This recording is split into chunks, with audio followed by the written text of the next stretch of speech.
Viewers, நாங்களுடைய Lakshmi, நீங்கள் பார்த்துருக்கிறது 0 Lakshmi. S, இந்த இடத்துல நம்மளுடைய லக்ஷ்மி பிரியாவோட இந்த மோஸ்ட் ரிலேட்டபிள் ஆக்ட்ரஸ் அப்படின்ட்டு 2025 எஸ்எஸ் மியூசிக்கோட செம்ம அழகான ஒரு அவார்ட். எனக்கு தெரிஞ்சு இது 8ஆம் தேதி யூடியூப் சேனலில் நிறையா ரிலீஸ் பண்ணுவாங்கன்னு நினைக்கிறேன். ஏன்னா உமன்ஸ் டே ரிலேட்டடாக தான் இதை மூவ் பண்ணியிருக்காங்க இந்த மந்த்து. சரி, எனிவேஸ், அங்கி அவங்க வந்து டோரா அப்படின்ட்டு அழகாக ஒரு ஹாட்டன் கொடுத்து ஷேர் பண்ணியிருந்தாங்க. அது ரொம்ப சந்தோஷமாக தேங்க்யூ அங்கி அப்படின்ட்டு நம்மளுடைய லக்ஷ்மி பிரியாவும் ஷேர் பண்ணியிருந்தாங்க.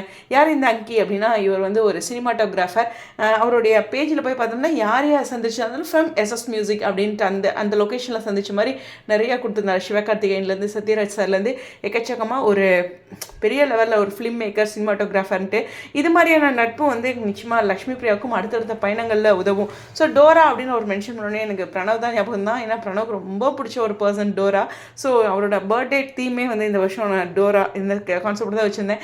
இதை இந்த இடத்துல இப்படி உங்கள்கிட்ட ஷேர் பண்ணதில் சந்தோஷம். மீண்டும் மீண்டும் வாழ்த்துக்கள். புது விருது, புது வருஷத்தில் இன்னும் பல சாதனைகள் புரியணும் நம்மளுடைய எல்பி அப்படிங்கிற ஒரு விஷயோட ஒரு பியூட்டிஃபுல்லான ஒரு அவங்களோட அந்த ஒயிட் ட்ரெஸ்க்கு இந்த விருதும் ஒரு தேவதை வாங்கின மாதிரி ஒரு அழகான ஃபீலில் கண்டிப்பாக அவங்களுடைய குணம் தேவதையோடு தான். உங்களுடைய கருத்துக்கள் ஸ்டேடியம்.